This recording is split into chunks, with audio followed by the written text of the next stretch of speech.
And it looks like we are live, guys. Giving me just a second here. Got to add in the Facebook groups and get everybody in here on our wonderful Huddle Up podcast community. Make sure the Facebook group is in here for sure. Looks like we've got green check marks across all platforms. Mile high hello, everybody in Broncos country. Welcome in to another episode of the Dove Valley Deep Divers podcast. I am your host, Lance Sanderson, and joining me as per usual on a wonderful Friday is my good friend and colleague. He is Mile High Huddle's senior NFL draft analyst, the one and only Erick Trickel. Dude, it's been a couple weeks since we actually got an opportunity to chat with each other because you went on vacation, then I had internet issues. Got to jump in on a couple different streams earlier this week, but it's good to be rocking in my normal seat here on a Friday night, man. How you been? Tired. We just need to start like a little bingo card every single Friday night now for like the buzzwords we say. Right. And like the free space needs to be me saying I'm tired. But anyways, like I'm doing good. Getting ready it's just been super busy since we got back. The day we left, we're driving up to Anchorage. That was on Mother's Day, which also happened to be my wife's birthday. So we were like, okay, we'll do a birthday party for you on June 5th. So we're trying to do everything to get that all together and just, still coming back from, being away for so long, constantly running to the grocery store because we're out of so many different things. And so it's been super busy, super hectic. My daughter still wears, quick funny story. My daughter still wears pull-ups to bed, and so we were out of them. So we went to the store and got them, and I grabbed ones that said 43 to 65. Little did I realize they said kilograms and not pounds. So they were like 90 to 106 pounds, and my daughter is like just not even 60 pounds. She's like 55 pounds. These things were about 1/3 of the size of her body.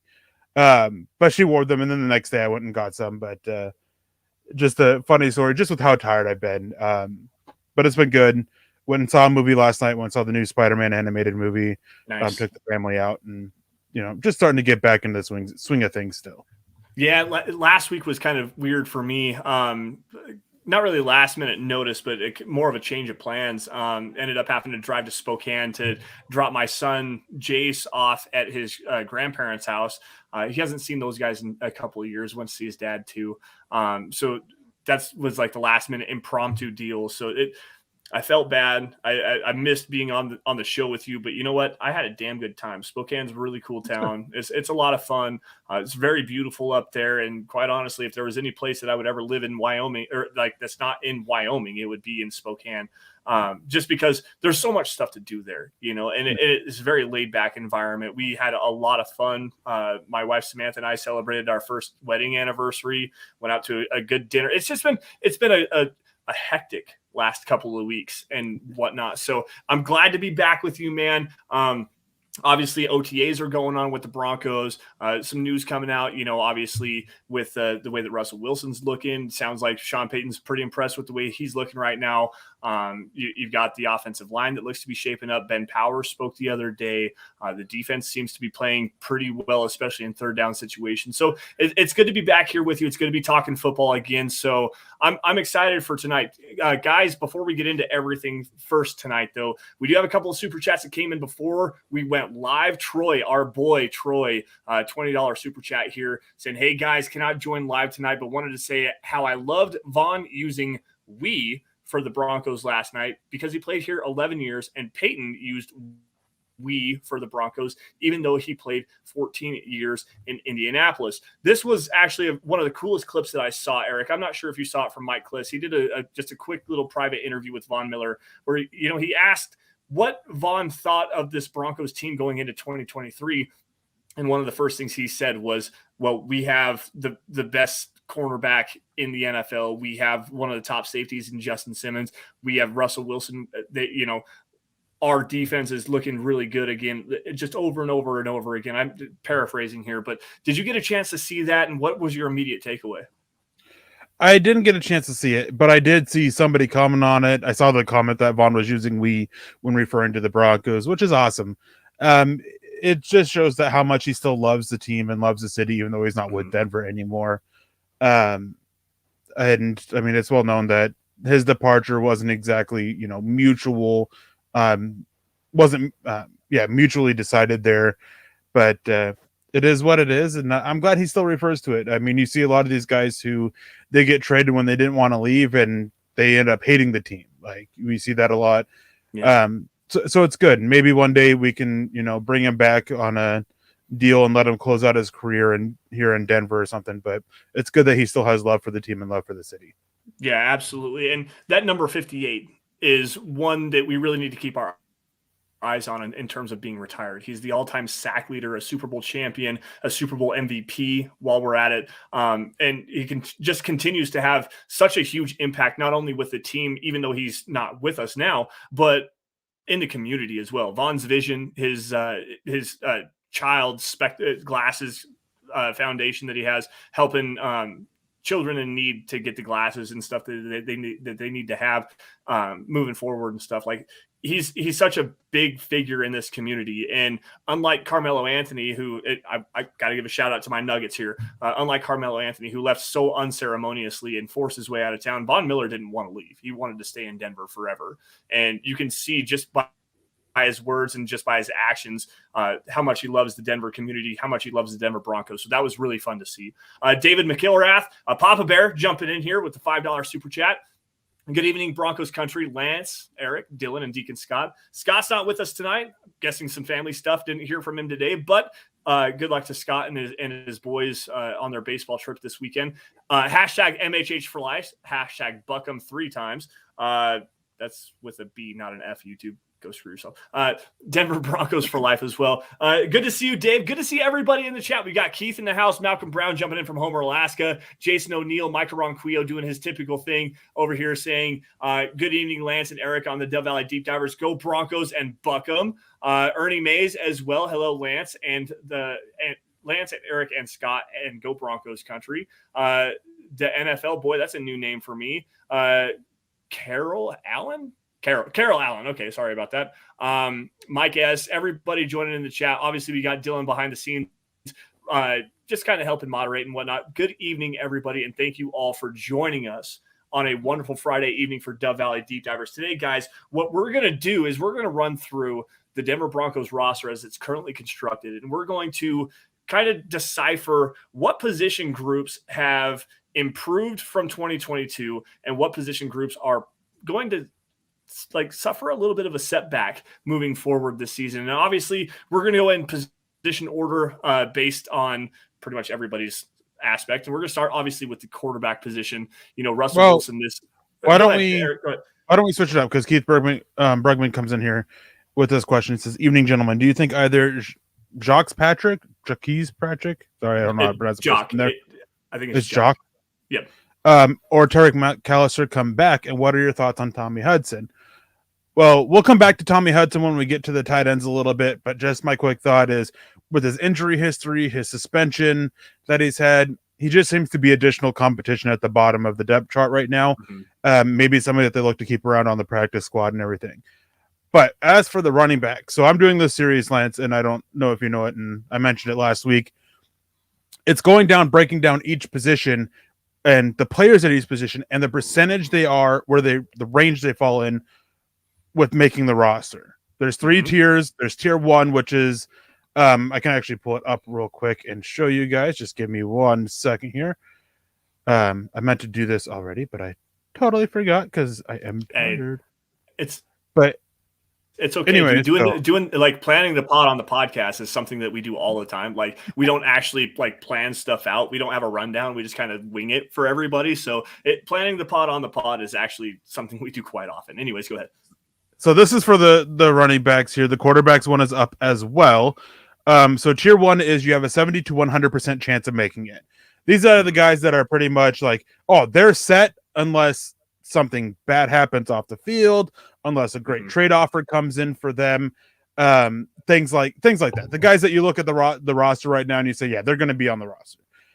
Tier 2, there's is that 41 to 69% chance. Some of them may fall on that 50+% chance. Some of them may not, but they could have they can have a couple things going against them. They could, have a bad injury history that they want to see if they can recover from, which, KJ Hamler talking about there, they could be holdovers from the old coaching staff, going back to receiver Montreal, Washington, or they could have a combination of issues there. So it's just, all of that goes into it. That's why they're not in that tier 1, but they still have somewhat of a decent shot, so they're not the bottom. And then 0 to 40% chance of making it. These are the training camp bodies. Now, what was funny was yesterday after I got done writing this, literally I messaged Chad. I was like, "Hey, the article's is in the publishing client, waiting for you to grab." I sat down out in the living room. I opened up Twitter, and then I saw Patrick and McAllister were released. So I had to go back in and I had to make a quick note on that. But it looks like they got taken out of the final cut here. But what I was saying is Patrick and McAllister, McAllister especially, he was the 90th guy on the roster. He was cut a couple weeks ago only to be brought back when they had it. So he's that guy that was just right there. So I'm not sure if he is possible to come back, maybe if injuries happen, knock on wood, or something like that. Patrick at least seemed to be the 89th guy. So if they bring somebody back, it could be Patrick more likely. Of course, it's just from the outside. We don't really know what's going on behind closed doors. Right. Maybe there was a quick flip there that McAllister did something to put himself above Patrick. There's always the possibility, and especially at running back, I don't think the Broncos are done in looking at improving the room. So getting to the topic tonight, Lance, do you think running back is going to be a position that is improved this season or worse this season? It's worse, quite honestly. I think it is worse based on just the fact that Javonte Williams, we don't know his status moving in. Obviously, he played out in OTAs, and I talked with Thomas Hall on this on, I believe it was Wednesday night, saying, just because he's out there running routes and participating in OTAs doesn't mean that he's actually like ready to come back and fully compete for a position on this roster. Obviously, he's going to be a guy. They're going to do whatever they have to, whether it's PUP, put him on IR or with a designation to return later in the year. Javonte Williams' status is completely unknown. And while you go out and you get Samaje Perine to join the fold, after that, you've got Tyler Beatty, who has very limited experience. Demaria Crockett has been with the Broncos for a handful of seasons, but he's only got like a handful of carries as well. Tony Jones Jr., I think, has like 40 total carries in his entire career. And then on the roster right now, you got Jaleel McLaughlin, who is a rookie out of Youngstown State. And while he was the all-time leader in rushing yards in NCAA football history, you don't know what he is at the NFL level. So until we know with what happens with Javonte Williams, or if they go out and get another player, a guy, maybe they go out and sign a Kareem Hunt, maybe they do get a Dalvin Cook or whoever is available out on the free agent market, this running back room, even without Melvin Gordon and the fumble issues, is definitely a step back, especially without Latavius Murray. It's a step back from what we saw last year. So it's funny you mentioned that, because I somewhat agree with you, but I'm going to also disagree with you. The depth is very concerning. So Javonte Williams, definitely, it's a bad sign there. Tony Jones Jr. has 77 total touches on offense in his career. Then you have Tyler Beatty, Jaleel McLaughlin, and Crockett, who have a combined 5 total touches in the NFL on offense. Yep. Beatty has 2, Crockett has 3, which I completely forgot about. I flashed 0 because I forgot that he actually got a couple carries back in 2021. But running back is such a position that is so reliant on others. I think that we will actually see improvement from the running backs this year, but not because of the room exactly. That's a good point. I know where you're going. This is a good point. Because of the scheme and the offensive line, I think we're going to see a little bit better. And it is very promising to me. Still, I'll believe he's ready by the start of the regular season when it happens. I still think he's going to miss a few weeks. But I mean, I'm looking at now, before I was always thought it was going to be about half a season. Now I'm thinking like, okay, maybe like 3 or 4 weeks he'll be out, because it's so promising. He's already doing individual drills. And I saw a clip of it on a couple clips of him doing them. He looks clean with his drills. Like, he's not going full speed with them, but it doesn't seem like the knee is bothering him with the ACL, the LCL, and the PCL. I believe that's all the damage that he had done. Yep. In the knee. So that is promising to me. And then, of course, as you said, losing Melvin Gordon and his fumbles, like, that should help the guys that they have, at least with Perine and Williams. There is some, proven ability to hold on to the ball there. Yep. So I think we'll see some improvement because of other positions, not necessarily because of them. Yep. Which, going with the flow of this, that brings us to the offensive line. Like the position grouping, they have done a lot to improve their starters, but I still have a lot of questions about their depth. Yeah. I want to start right off at the pivot point, because we brought in, Alex Forsyth, the 6th round draft pick coming out of Oregon, a guy that I liked a lot. I think he plays with good power. He can move a little bit as well. Very heady player. And I know for a fact there's guys like Jeff Schwartz, Emery Hunt, and I believe it was Damian Parsons, and then Duke Manyweather. They were all very high on Alex Forsyth coming out in the draft. And they all said like he should have been center one. He's a very competent player, very heady player, very smart player. But with Lloyd Cushenberry, I think the Broncos still need to address the center position, because Cushenberry has been an abject disaster. You have Luke Wattenberg, who played poorly last season, still has a long way to develop. And then you have Forsyth, who's a rookie, and you don't know exactly what you're going to get there. I think that you need to bring in another guy. Chase really is a guy that I really had my eyes on before. Ben Jones as well is another player that I had my eyes on for the Broncos to bring in. The interior of the offensive line, specifically at the center position, is a very big question mark. But Quinn Miners, man, like I know for a fact Ben Powers was speaking about Quinn Miners the other day, saying he's got a lot of power, he's very high potential. Ben Powers, we know, is one of the best run blocking guards in the NFL. So if you can figure out a way to have those two guys be able to back up Lloyd Cushenberry or whoever it is that plays the center position, I think the interior of this offensive line looks a lot better than what it did in the last 4 years, let alone just last season in 2022. The last 4 years combined, this interior offensive line looks way better than it has. Yeah. Talking about Alex Forsyth, that was one thing during the draft that you and Nick kept pushing back on me on, is I was talking about there's a lot of people that are super high on Alex Forsyth. Mm-hmm. There was, a lot of people that I talked with, they're talking about him in 3rd round, but he had a lingering injury throughout the draft process, which saw him fall. And even afterwards, there's still people like, if it wasn't for that injury, he would have gone in the top 100, at least top 125, 150. So a lot of people felt he would have gone a lot higher because he's smart.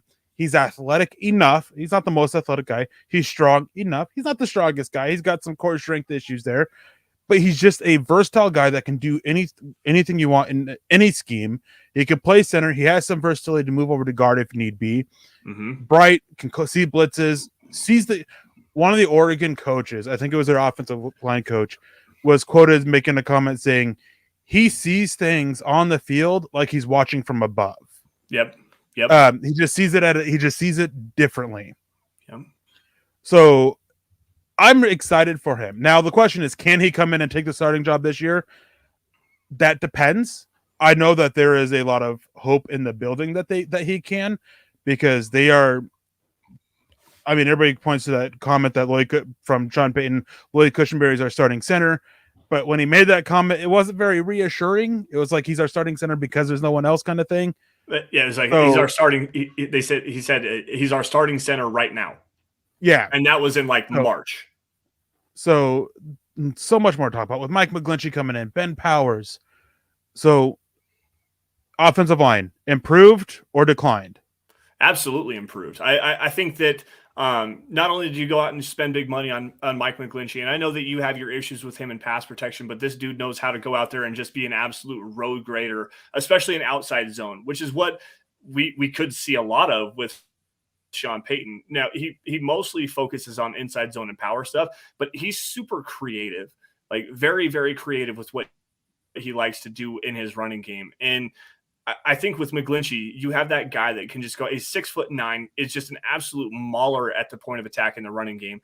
And then you bring in Ben Powers. You're going to get Garrett Bowles back fully healthy after the broken fibula he suffered in week 4. And then Quinn Miners is looking to be a quality play, like a very high quality starter on the offensive line.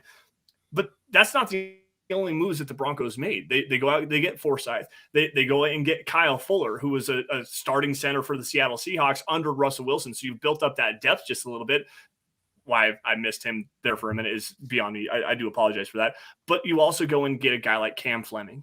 And Cam Fleming was arguably the best right tackle the Broncos have had since Orlando Franklin. He played very well on the left side last year as well in the absence of Garrett Bowles. So you've got a quality swing tackle, a guy that you can rely on that's not Calvin Anderson. It's not Menelik Watson. It's not Donald Stevenson. Like, you have a guy that you can really rely on. You know that he fits the scheme. You know what he's capable of up front as a guy that can play both sides of the offensive line. So yes, I do firmly believe this might be the best offensive line that the Broncos have had in the last 5 seasons, and they still have room to improve too. You can go and get Dalton Reisner back if you wanted to. If he wants to come back, you can get him on a cheaper deal. The compensatory formula is all over with after May 1st. So get him back on a 1-year, $2 million deal. Just throw him back into the fold. If you do that, you have an offensive line that now has talent across the front and a lot of depth behind it. And I think that that's a move that the Broncos need to make. Gary Palmer comes with the $19.99 donation. Welcome back, Lance and Eric. Miss you guys. Go Broncos. Hashtag Buckham. Yeah, I definitely missed you too. I mean, I like Scott and all, but I mean, last week we ended up having our head shapes made fun of, so that was kind of a little bit of a sour thing, but it's whatever. No, Scott and I had a good time. Chad and I had a good time. I got to see Chad when I was on vacation. He got to meet my family and everything, which was awesome. Absolutely love those guys. But yeah, it's good to be back with you. I mean, you talked about it a little bit beforehand. I enjoy doing shows with other people, Lance, but there's just something different about it when I can sit down, do a show with you, and know I can just constantly pick at you, and just I actually mentioned have my fun. So I actually mentioned that on the show with Thomas on Wednesday. I was like, so I did the show with Carl on Tuesday. I did the show with Tom on Wednesday. I'm like, it's so much fun to be able to come and like change up the dialogue, change up the conversation a little bit, because every now and again, you and I get kind of in the same rut. Nick and Carl get in the same rut. Tom and Luke get in the same rut. Like, change up the conversation and have some fun. But mostly, I'm tired of you digging at me all the goddamn time. Like, seriously, calm down just a little bit. Like, for real though, it's good to be back in our natural time slot, and this is a good show so far, and I'm excited to be back with you, man. And GLP, thank you, dude. Like, Gary, thank you so much. Thank you so much for, like, not to minimize your support here, not to minimize anybody else's support, but like GLP jumping in here with the $20 super, saying how much he missed us, like that means a lot to me, and I know it means a lot to Eric. So thank you, GLP. Yeah. We appreciate that, man. Anyways, going back to the offensive line, I'm with you. I think it's improved, and neither of us touched on the biggest reason why I think it's improved. You can add whatever offensive lineman you want to the starting group. It doesn't matter if your offensive line coach is complete crap. Butch Berry was terrible. I think Zach Strief, even though he's not very proven, is an upgrade over Butch Berry. Yeah. I've heard a lot about Butch Berry, a lot about his style and everything, and from the very first comment to even comments that came out well after he was fired, it's just like, yeah, I'm done with him. When I was actually on vacation, got to talk with a defensive line coach, a couple defensive line coaches who've put out prospects that have been drafted. And one of them knew of Butch Berry, and some of the things he had to say were just mind blowing a little bit. But anyways, that's a big reason why. But of course, I mean, you had Ben Powers, you had Mike McGlinchey. My only thing is here, and this is going to come in with Cam Fleming being back, is huge. Before Cam Fleming, any injury on this offensive line would just completely derail it. The depth of this offensive line is absolute garbage. Cam Fleming helps it a little bit. So it's just a I saw the comment you just saw too. Keith jump in. It's a valuable addition to add Cam Fleming, and one that everybody at MHH basically pounded for. Cam Fleming was one of the top 2 offensive linemen last year, and ended up being so underrated because everybody's like, oh yeah, he's not great, like whatever. I mean, I know you were, Nick was, like, none of us were expecting him to be, but he came in, and was he great? No, but he was good enough and he was reliable. So I think the offensive line is going to be a position that is going to show improvement. Now, Keith Robin coming in. You guys are like Skip and Stephen A. I mean, Skip and Shannon. never mind. Yeah, I mean, you have Skip in my seat here, and then it doesn't matter who you want to put opposite me. I know there for a while when I used to watch Skip Bayless years ago, like 10 plus years ago. It didn't matter who it was, like it just didn't matter, and that's kind of how it is. We'll put it we'll make you Stephen A and Nick can be Shannon. It's just so long as I'm not Nick wrong. Like so long as I'm not Nick wrong, we're good with this. I don't get that reference. Nick Wright from the Fox show. Never heard of him. Good. Keep it that way because his takes are. You think my takes are bad? Nick Wright is the worst take artist that you've ever seen. Like he's worse than Skip and Stephen A. and Colin Cowherd. All of them combined had a baby, and that's Nick Wright. Like he's awful. Phil McLaughlin jumping in here. Good evening, Lance and Eric. Love the interview with Manning at the Nuggets game. Laughed when he said, just wish the Chiefs would get out of the division. Hashtag Buckham with a B. Hashtag MHH for life. Hashtag Go Nuggets. Yes. Now, Eric, you and I have had this conversation before. I want to deviate a little bit from our main topic here. I think you and I have talked about a little bit before. You're not a huge basketball fan, but you do kind of pay attention to the Nuggets a little bit, yes? So have you watched any of the finals yet? So, no, because last night was the first game. I was at the movie. Like, by the time when the movie was starting, the game started. Like, tip-off was just right at that same time. But first thing I did after the game was after the movie was I pulled up Twitter and saw who won. Super happy the Nuggets won. Yeah. When I was down in Boulder, at the hotel I was staying at, I went to the bar that was there and was watching one of the games, and there was a bunch of Laker fans there. Yeah, I bet. And like every single time anything happened to LeBron, why aren't they blowing the whistle? Blah blah blah. That should be a foul. Like it was super annoying. Mm-hmm. But what was great was that there was a couple other guys that were at the bar. And as soon as the final buzzer happened and the Lakers lost, it was one of the games where the Lakers had a huge lead and the Nuggets came back and won. Yeah, probably game 3. I can't remember. I think it was game 3. Yeah. The two guys that were sitting there just turned and just started laughing at them, which was great. I don't have the cojones to do stuff like that in public, so I didn't. But it was great to see other people do it. But no, I do pay a little bit of attention. I do pay a little bit of attention to the Jazz as well. Just because I've seen the Jazz play. I've been to their games, multiple games of theirs. I've never been to a Nuggets game. When we're down on vacation, I was trying to look at trying to go to a one of the playoff games, but just didn't line up with when they were away and everything, and also cost. Yeah. And then same thing with the Rockies. If I paid any attention to baseball, it's pretty much the Rockies. But anyways, going back on topic here, go Nuggies. By the way, I do hope they win. It just would suck that the Avalanche won last year, the Nuggies win this year, and then we have the Rockies and the Broncos. Sad face. You know what? And maybe the Broncos can actually get back at least into Super Bowl conversation, like at least playoff contention this season. That would be nice. Well, for them to do that, they got to see improvement from a very specific position. They got to see improvement from the quarterback position, right? I mean, You can't have what you had last year. For all the blame that's on Nathaniel Hackett,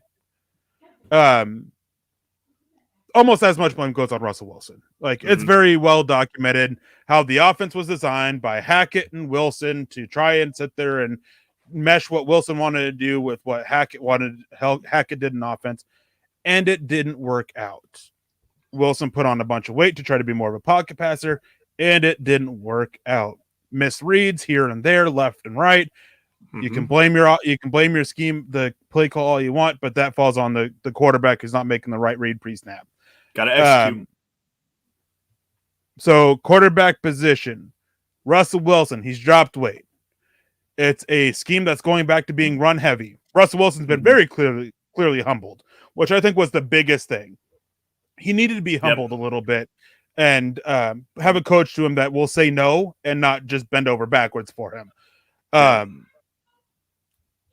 Specifically Russell Wilson and quarterback position in general, though, is it improved or did they decline? So I actually think that they did improve, and I think that a big part of it goes to not only the coaching staff, not only the scheme that they're going to run, but also the offensive line in front of Russell Wilson. They made those improvements on the offensive line, which makes it a lot easier. And Sean Payton kind of talked about it a little bit when he was asked a question the other day about Ben Powers, saying, this is everything you look for in a guard. He can drop anchor, he's powerful in the running game, stuff like that. And Sean Payton has made it very clear over the course of his career that interior offensive line pass protection specifically, especially with Drew Brees, who was a shorter quarterback as well, means a lot. Like, you have to shore up the interior of the offensive line and not let your quarterback be moved off of his spot. So now you got better interior pass protection, hopefully, and hopefully we upgrade the center position. But with Powers and Miners, you can kind of work your way into that conversation. You're going to focus on running the football, and then you're going to get Russell Wilson back to what he's supposed to be doing. Because like you said, I've said it multiple different times over the past couple of shows I've been on, Russell Wilson's been humbled. This dude's embarrassed. Like, after what happened this last season, you can tell. He is embarrassed after what went on in 2022.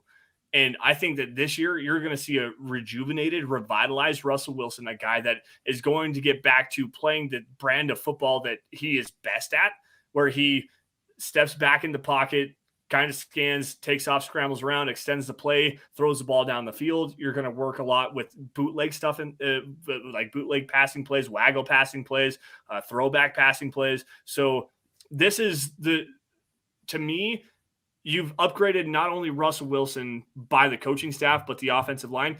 Then you've upgraded the quarterback position by getting, I'm not trying to be mean here, but Brett Rippon is not a quality backup quarterback in the NFL.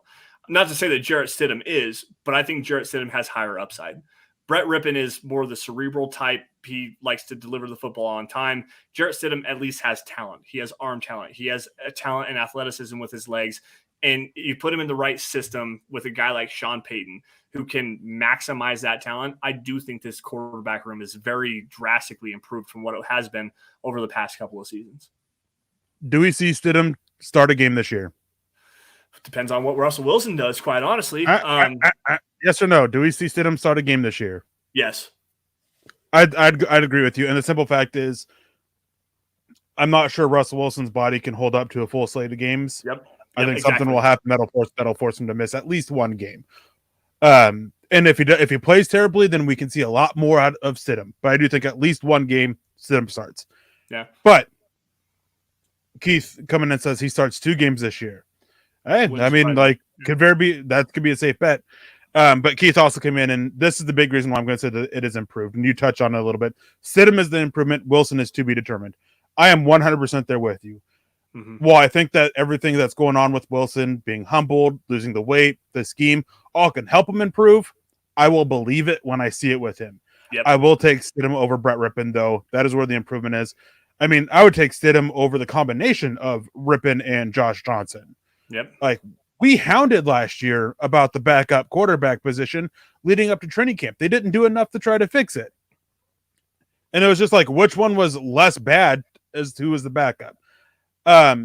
So Stidham for me is where the improvement is. And you got to have that quality backup, because odds are your backup's going to at least start a game or two. Like that's just the way the NFL is now. It's very, very uncommon to have a quarterback start every single game in a season. I think last year there was like only 10 quarterbacks who've done it. And over the last like 3 years, it's been a total of like 27 quarterbacks who've done it. I can't remember exact numbers here. So it just wasn't a lot. It was definitely around 1/3 over last season. So that is one thing I do think improving it is, backup quarterback. I still would like to see an improvement in the third quarterback, but that is kind of like nitpicking a little bit. Right. Well, and I guess the biggest thing here is you at least have a guy that brings you some high upside. And Josh Johnson, well, he was at least like a solidifying veteran presence, a guy that you could come in and kind of right the ship and just manage the game. Jarrett Stidham did actually have a really good game last season on New Year's Day against the 49ers.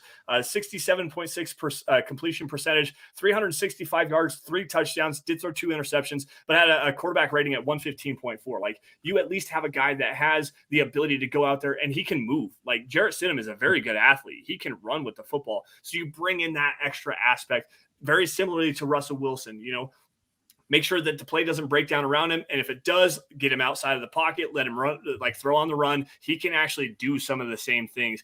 Brett Rippon, all due respect to the guy, he's a coach. Like, he's a coach on the field. He doesn't have the athletic ability. He doesn't have the arm talent or even the accuracy, quite honestly, to be a quality backup player. So Stidham is the one guy that you really do improve this roster, especially at the quarterback position. And then you'll get Jared Guarantano, who's going to get cut, and the other guy, I can't even remember his name, to be quite honest. But I think this quarterback room is a lot better. I want to go to the weapons, though, Eric.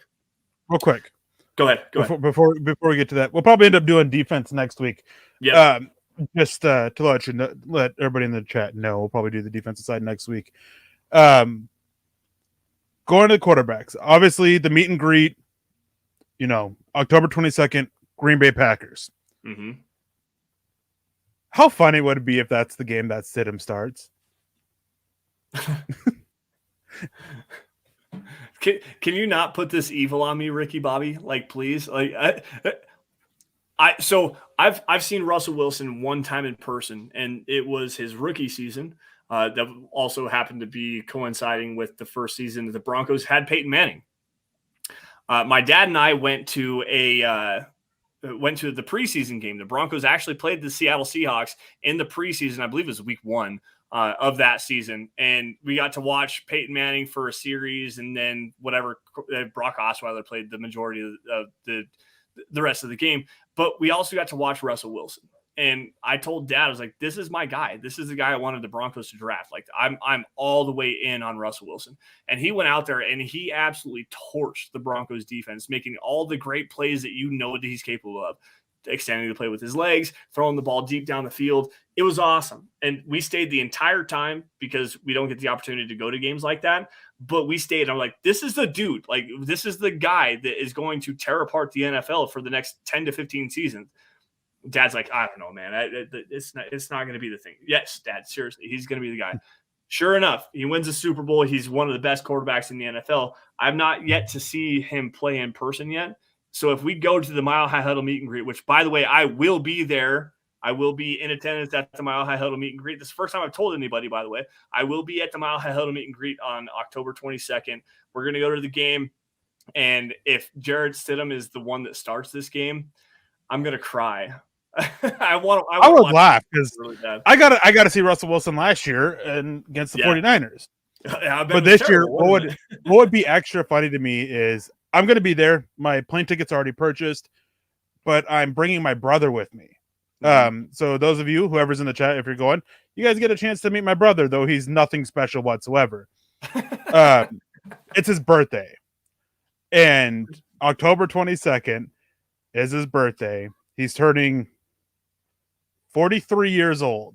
So 12-year difference between him and I. And I just think it'd be hilarious. We're going there and it's not Wilson, it's Jared Stidham. He won't care, but I would find it hilarious. Like, you're coming in and you're getting the the backup quarterback for this game. I mean, it's gonna be, unless something happens with the Packers, it's gonna be backup quarterback versus backup quarterback, basically. Right. And yes, I'm calling Love a backup quarterback. But everybody in the chat, if you guys are going to be there, let us know. So looking forward to it. I'm more excited for it this year than previous years, funnily enough. I am too, because I know that there's going to be a few people there. I don't know if they've announced it themselves, so I will let them do that. And I'm not going to point out any names and whatnot. But obviously I'm going to be there. Eric, you're going to be there. Zach and Chad are going to be there. I think Mike Evans said he was going to be there too. But Well, he lives next door to. He lives in exactly. Denver, so. He lives right there. So Papa Mike Evans, he's gonna be there for sure from the sound of it. Maybe you might get to see KB Kenny Booker. I know you're listening, sir. So let us know. Anyways, I'm excited to come and meet everybody, to come and just have a good time. Go watch the Broncos win against the Packers. Going to be a lot of fun. Let's get back to our conversation here, though. I want to grab this really fast. Michael, I'm not sure if you got some stars attached to this, but I want to shout you out just because you're always super, super cool and super supportive of the show, every single show. And also our good friend, Albert Knoppers, you're a big supporter of his show as well. So Michael, just wanted to give you a shout out really fast. Backup quarterback, Broncos backup quarterback, Jarrett Stidham will start against the Kansas City Chiefs. That's a recipe for disaster. Absolute recipe for disaster. Now, going back to the conversation, and we'll definitely talk more about the meet and greet guys at the end of this a little bit. Yeah. If you guys let us know who's going to be there. So many guys in the chat that I'm looking forward to meeting. Hopefully you guys are there. Hopefully you guys can make the trip. It's always a fun time. But going to weapons. We talked about running backs. We talked about offensive line. Well, quarterbacks. Well, the position that really affects both, the tight ends. And Sean Payton had a couple of interesting comments about Greg Dulcich this year, which really stand out because Greg Dulcich's name has been floating around on trade rumors. And Keith Brugman comes in, Shockey and Jimmy Graham, Reggie Bush and Kamara. Sean Payton said they were all jokers that Dulcich could be. Thoughts? Not a typical joker when you really go about it. Not the Bush and Kamara way. More of the Shockey Graham way. It's definitely possible.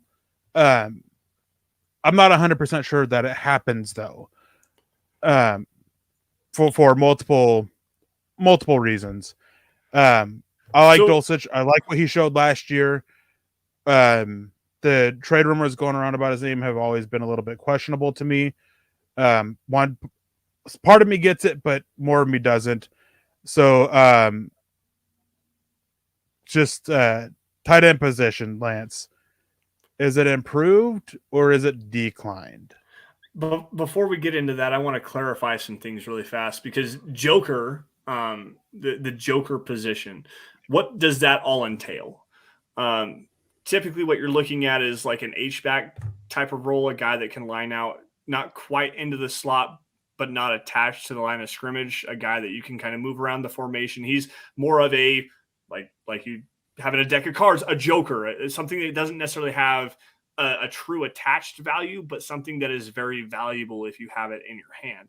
So, Eric, I want you to explain a little bit more on that's at least the way that I've interpreted the Joker role from the way that it's been explained to me.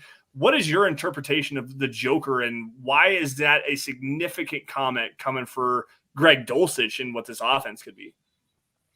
So, for me, with the way I've heard it described, obviously it's completely different than when you talk about a Joker on defense. Obviously, I mean, not just sides of the ball, but just the interpretation of it is a little bit different. For me, the Joker is the guy, essentially. The focus of the offense is the Joker. The one that you're going to scheme to get favorable matchups, the one you're going to scheme to basically be the primary weapon in the offense. And with Dulcich, with the type of tight end he is, with his lack of ability in line, it makes it a little bit harder to do that for me. Right. It's still possible. It's just harder because, you can line him up in line and you can, sneak him across the back of the formation. You can get him up on a favorable different linebacker. Whereas if you play him as a big slot, you're going to be drawing a safety or a nickel pretty frequently. Right. So lack of that inline ability just kind of hurts your ability to get the favorable matchups against the linebackers a little bit. So that to me is just kind of, that is how I take a Joker when talked about on the offensive side of the ball anyways. Yeah, and it makes a lot of sense. And like you said, putting him in line and having him go out there and be like the front side blocking tight end at the point of attack where, we're running to your ass cheek and trying to make you be say specifically outside zone. We're running outside zone. We're running to your inside shoulder and then create the cutting lane on the backside. Greg Dulcich isn't a guy that can actually hold up at the point of attack. He's more of a cut down guy on the backside, a guy that's going to take the legs out of a defensive end or something like that. He's not a guy that you can really focus on being that true blocking tight end. While he has the effort, the technique's not there and he gets beat a lot. But in terms of being that joker, that move around chess piece kind of a type, a guy that you can, like you said, line out in the slot, you can line up in the backfield, you can line up as an attached wing, as an F move tight end, that has a lot of high quality attributes to his tape, to his game, where he's a good route runner. He's got decent speed, decent size, a really good catch radius. You can kind of multiply his usage and his ability and what it brings to the offense. I think that's where Sean Payton's coming from with this. And I do like the potential with Dulcich, but at the same time, like you said, I think you're given a big tell for this year. Like going back to Albert Okwuegbunam this last season, every time Albert Okwuegbunam was on the field, it was like 100%. It was a pass. Mm-hmm. You knew that it was going to be a passing play. So with Dulcich and that joker role, knowing that he can, line up on the backside as a blocker, does that give a defense a tell and kind of give away what the Broncos are trying to do there? Or do you think that he has enough blocking ability on the front side that it can actually erase that tell and kind of put defenses in conflict? I don't think it's just with the other additions they've made, having a guy who can be that inline guy in Chris Manhertz. Mm-hmm. Yep. I think he can do enough to try to hide it a little bit. Right. But you can't completely erase it. Mm-hmm. So going back on this, with the topic at hand, if it improved or not, looking at the tight end room overall, I'll just say what I am, then I'll pass it off to you. To me, the tight end room is probably one of the more improved rooms on this roster. I agree. I 100% agree. You bring in Adam Troutman, you bring in Chris Manhertz, both guys. So Manhertz is an extra offensive tackle. He's a guy that's going to go out there and just beat ass in the running game. But Adam Troutman is a dude that is a very good quality blocker, and he brings some athletic upside as a tight end and as a move tight end and go out and catch some passes. He hasn't got a whole lot of opportunity, but I think with Sean Payton and not having a guy that really stands out in the room outside of Manhertz and Dulcich you still have those questions about, Troutman is really the guy that is going to be like the big positive here for this Broncos roster, because he has that blocking ability. He can go in and create separation as a pass catcher, very physical at the catch point, very good hands. He only has, I think, 66 total catches in his career for like 640 yards or something like that. But he has that ability to be a multiplying tight end, a guy that you can put out on the field and just rely on him to be that starting tight end. And I think that he is the starting tight end. So, yes, I do think that this tight end room is drastically improved based on what we've seen over the last couple of seasons. And I really question the future of Albert Okwuegbunam on this roster. Yeah, I mean, talking about this, I'll give a quick spoiler alert about it. I think they'll carry 3 or 4 tight ends. That number is questionable because of Michael Burton.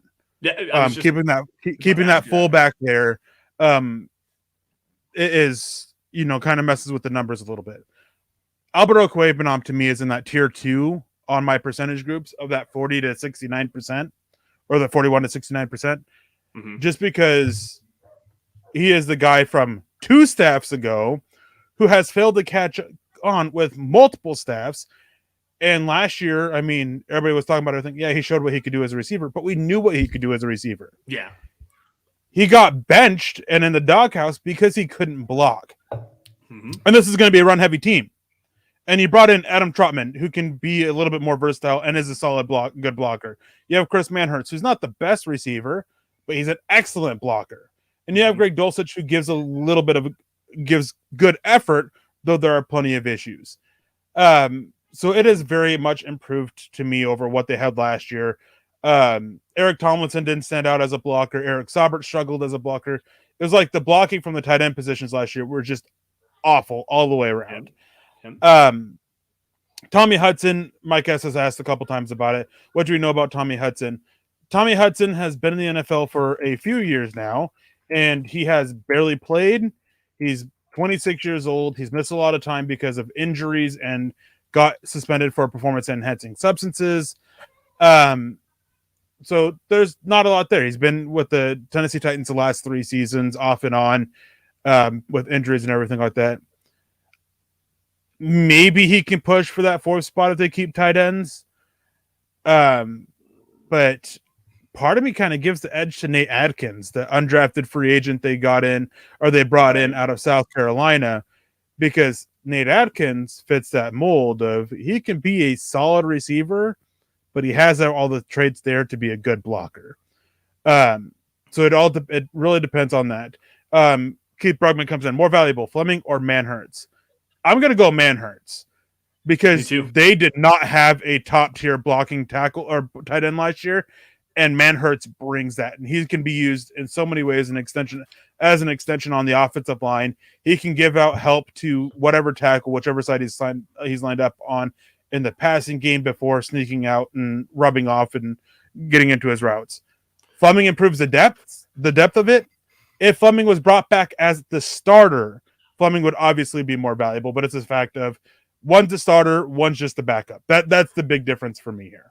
Well, and I'm going to push back just a hair because while Fleming is not a starter, he does provide a very, very valuable role as that swing tackle, a guy that you can, like I said before, you can trust him to be that guy to come back on the field. That's a very valuable piece to have to the depth of your offensive line. But I'm going to agree with you on Manhertz because, like you said, he's going to play a lot of snaps. This dude's going to be on the field a lot. Whether they go 11 or 12 personnel, this dude's going to be on the field a lot. And I want to point something out here with Chris Manhertz. We're not only talking about a blocking tight end. This dude's a freaking legitimate red zone threat. Like, he's got size. He's got good athleticism. He only has 2 touchdown catches in his career. Both of them are the first touchdown throw from the quarterback to, well, I guess the person that threw the ball to him. The first one was Trevor Lawrence. The second one was Christian McCaffrey. Like, he only has those 2 catches, but this dude brings a big physical presence in the red zone. And the Broncos didn't have that last year. They didn't have a guy that can just go out and sit down, squat his ass in the box, and then be a physical presence in the red zone. Manhertz actually brings that. Like, he's going to be a dude for this Broncos team this year.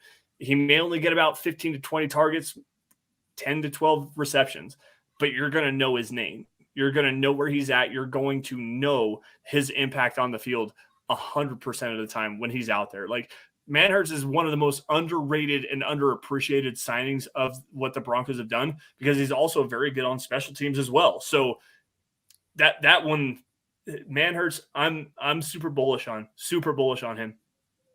Yeah. Real quick, last comment on that. Another reason why Fleming swing tackle is very valuable. Last year, he struggled a little bit more in run blocking than he did pass protection. And again, he was a good starter that everybody underrated. Not trying to dog on him. I really love the signing. I love that bringing him back. Does help the offensive line, gives them at least one solid depth tackle option. I just think Manhertz, being the starter, bring in that reliability as a blocker in the run game, which they're going to be so heavy in.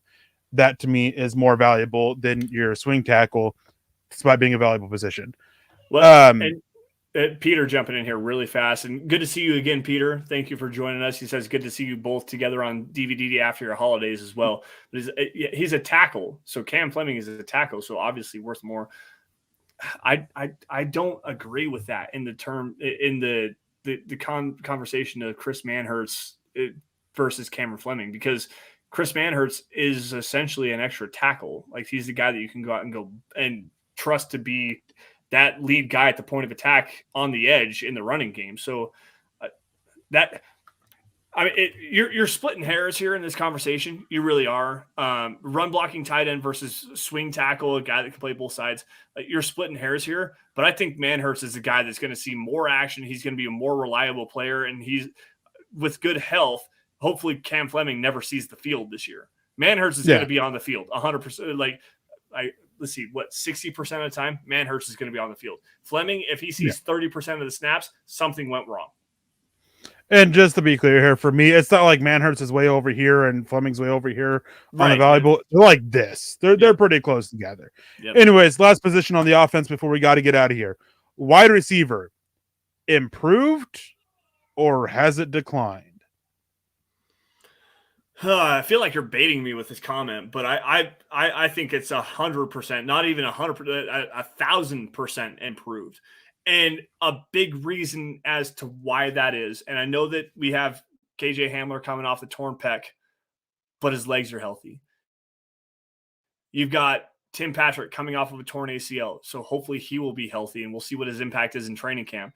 You bring in a Marvin Mims. You bring in Jerry Jeudy, who is like poised to have a breakout season, and hopefully you get Courtland Sutton back at the peak of his powers. There's a lot of talent in this room. I'm going to say it's improved if healthy, but I want to see it on the field first, if that makes sense. All right. Get your pitchforks ready. I'm going to take the cop-out answer here. It all depends on Russell Wilson. Oh, come on. It does. It doesn't matter how improved the position is. It doesn't matter if your quarterback is reading very obvious man coverage and he throws to the zone beater route, not the man beater side. It doesn't matter if your quarterback is missing open receivers, if he's panicking under phantom pressure. It doesn't matter how good your receivers are if your quarterback is doing that. Yeah. And I'm not trying to take this time to crap on Russell Wilson. I do think he will be improved. How much improved remains to be seen. But when you look at the position by themselves as well, it still is such a questionable group. Will Courtland Sutton be here for the full season? I'm not sure. What is Tim Patrick going to be when he comes back? Yeah, his legs are fresh, but sometimes that's not the best thing ever. Will Jerry Jeudy finally break out? Something we were asking ourselves last year. Yeah. I mean, he had those couple good games to close out the season, but where's the consistency with him? Mm-hmm. I have people who are questioning how much he loves to play the game, especially after his interview with Brandon Marshall. Yep. And it's something that I've always felt going back to college. It's always been, how much does he really care to play? You just don't see it. You don't feel it. So not trying to dog on him for that either. Marvin Mims is a rookie. Like, there's so many questions with this receiver group, and it all still just comes back to, what are we going to get out of Russell Wilson?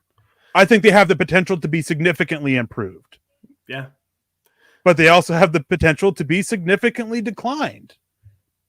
They really do. And that's why I said what I said. It's like, based on health, and obviously going back to the quarterback position, because the wide receiver position is literally the most dependent position on the field, on either side of the football, because it takes quality protection. So go running ahead. Running backs are the most dependent out of everything. Let me explain. Good receivers can still get open. Mm-hmm. Bad running or good running backs, you still have to have excellent blocking. It doesn't matter. Right. You still have to have the blocking up front. Right. Receivers can still get open. They can get open quickly and to deal with the pressure. It is the second most dependent position behind running backs for that reason. So I'll acknowledge your argument here, and I'm going to counter you just a little bit here, because if nothing else, you have to have blocking up front and a quarterback that's willing to be able to throw you the football. That makes receivers the most dependent position. I don't disagree with you. If the receiver can get open, they should be getting the ball. Yeah, but we watched that happen with KJ Hamler last season on that very specific play you just highlighted, where he had a man beater on one side. Matter. So yes, it still does that, but the quarterback making the right read, if as long as they get better. I'm not saying it's not a dependent position. Right. No, and it is a factor of, because running backs, when you look at it, they also depend on the wide receivers blocking. They also depend on the tight ends blocking. They also depend on selling fakes. They also depend on getting matchups lined up correctly. They depend so much on the running scheme and the run concepts and the play designs to get you favorable, numbers on one side of the field or other. Right. Wide receivers, they can still get open early to take care of the, bad protection. They can still make great catches, whether look at Odell Beckham Jr.'s one catch, the one-handed for that touchdown. Oh, yeah. Terrible freaking throw that he still bailed out the quarterback. Yep. Wide receivers, we talk about bailing out the quarterback a lot. That is a big reason why they are second to me. Anyways, go ahead. And all of those are fair points. My thing is, if you don't have an offensive line up front that can actually protect the quarterback from being able to step back in the pocket, find where he's supposed to go, the quarterback position, obviously the hardest position in all of sports. Let's just throw that out the window here. But if you have a quarterback that is absolutely terrible at understanding where to go with the football, delivering it on time and accurately, and then you have an offensive line that can't protect that quarterback, you have now a completely total disaster, and the wide receivers are completely obsolete. It does not matter how open you can get. It does. It does, but it doesn't though. Like, we've still seen multiple receivers have big seasons with bad quarterbacks.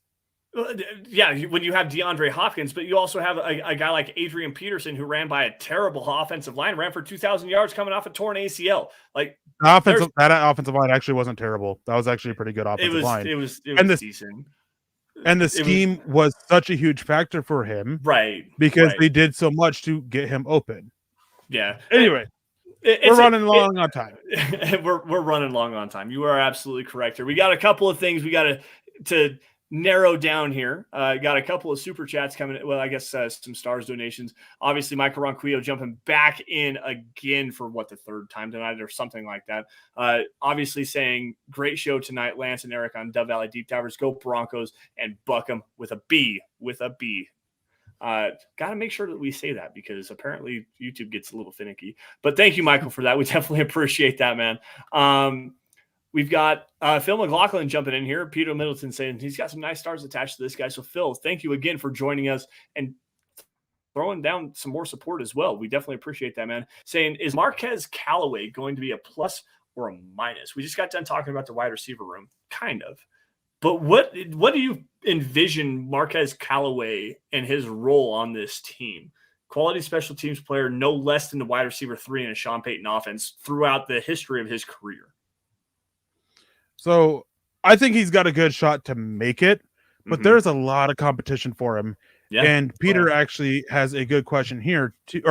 Keith does. How many wide receivers from last year are released, traded, or cut this year?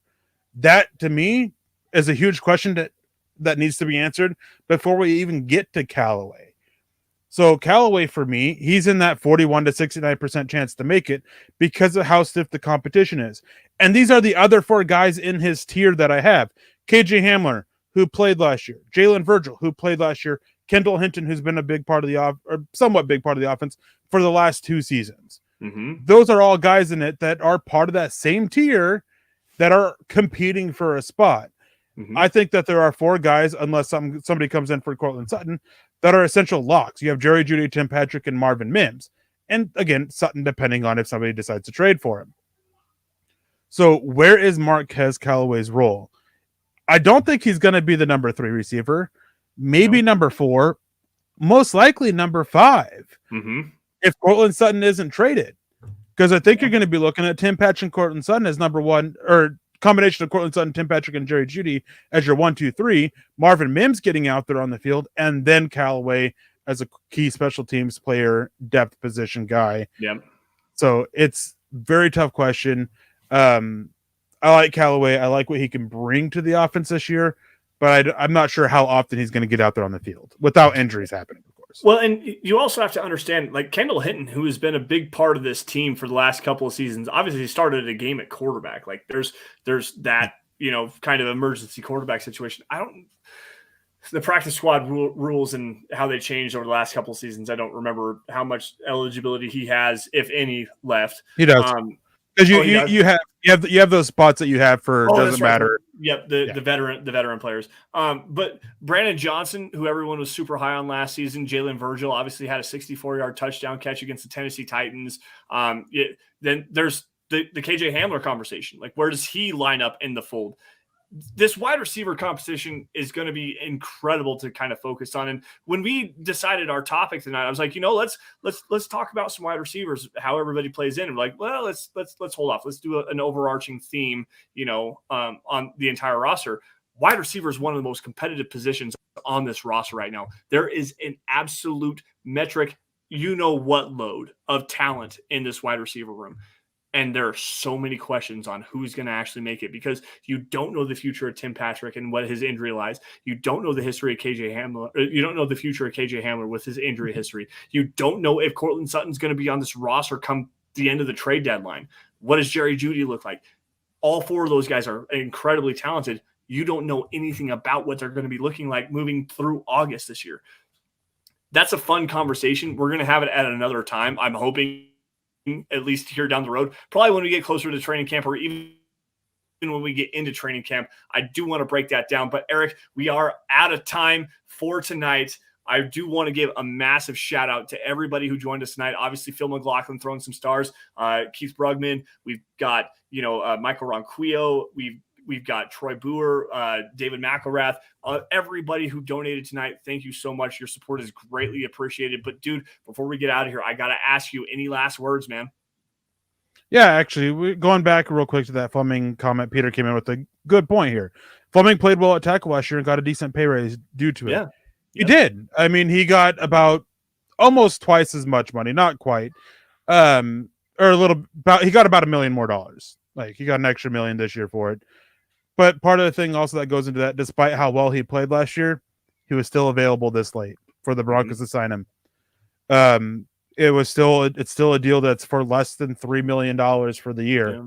Yeah. Not trying to take away from Cam Fleming, but Chris Manhertz is viewed as one of the top 5 blocking tight ends in the NFL. Yeah. And it still comes back to me is who's going to be on the field more. If injuries don't happen, Fleming should never take the field on offense. Manhertz is going to see a decent amount of time, as Lance said on it. Yeah. But outside of that, thank you guys for joining us.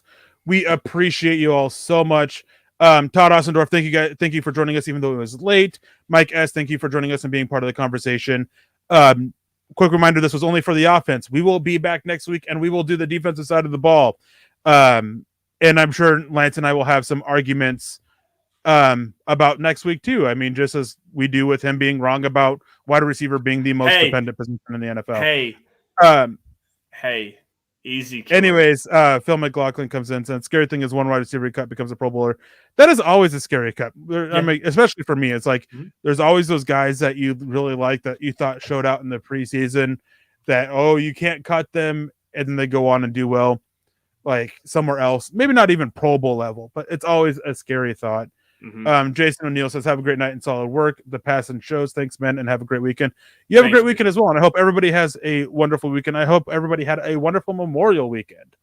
So thank you guys for joining us. Have a wonderful weekend. We will see you guys next week. Same time, same place, same Mile High Huddle Network. I hope you guys get the reference with that. Old Batman show. Anyways, Lance, if you want to go ahead and take us out.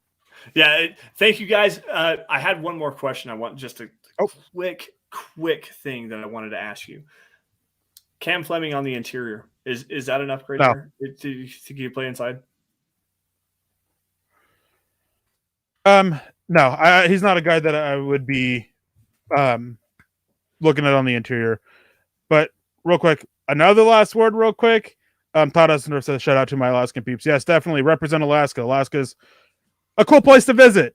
Live here, it depends on where you live, I guess. But last thing, since I finally got confirmation about it, guys, this is the year to go and make sure you guys get to the meet and greet October 22nd in the game against the Green Bay Packers. More details will come out as we emerge. And I'm pretty sure the majority of the Mile High Huddle crew is going to be there, including Nick for the first time. Yep. So going to be great to meet Nick and everything like that. And maybe I'll stuff him in a trash can. I don't know yet. But I didn't want to do this because I knew Nick had already got his plane tickets. I wanted to let him actually tell that, but Carl, he already has. So I checked with him. He's already announced he's going to be there on the show. So Nick's going to be there, and it sounds like Carl's going to be there too, guys. So we'll have all 4 of the OGs. Obviously, you got Chad and Zach doing their thing over on the Huddle Up show, and we don't care about that. No, I'm kidding. But you have the 4 OGs, me and Eric and Carl and Nick. It's going to be great, man. I'm telling you. So if you're going to talk about the 4 OGs, you're going to be talking about the 4 people who started MHH. Well, no, I'm talking about only the podcast. 2 of us. There's only 2 of us left. It is Chad and I. We are the only 2 guys from when Mile High Huddle was created. We are the only 2 left. And then Zach came in, and then Nick came in, and then Carl came in, and then you are the baby of the group. Hey, easy, man. I'm talking about the podcast network, man. Yeah. Gracious, you go so literal all the damn time. I don't know. I don't understand. Anyways, guys, we got to get out of here. It is 5:15. All right. It is 5:15. 7:15. Well, it's 7:15 for me. Whatever the hell time it is. Doesn't matter. Guys, follow us on Twitter at Erick Trickel, at Lance S_MHAs. Also, guys, at Mile High Huddle, the mother account where you guys get breaking news and analysis. That's going to wrap us up for tonight. You all stay safe and take care. Have a great weekend. And as always, go Broncos. Shout out to the Nuggets. Let's go Nuggets. Win that NBA Finals. Let's go. We'll see you guys same time, same place.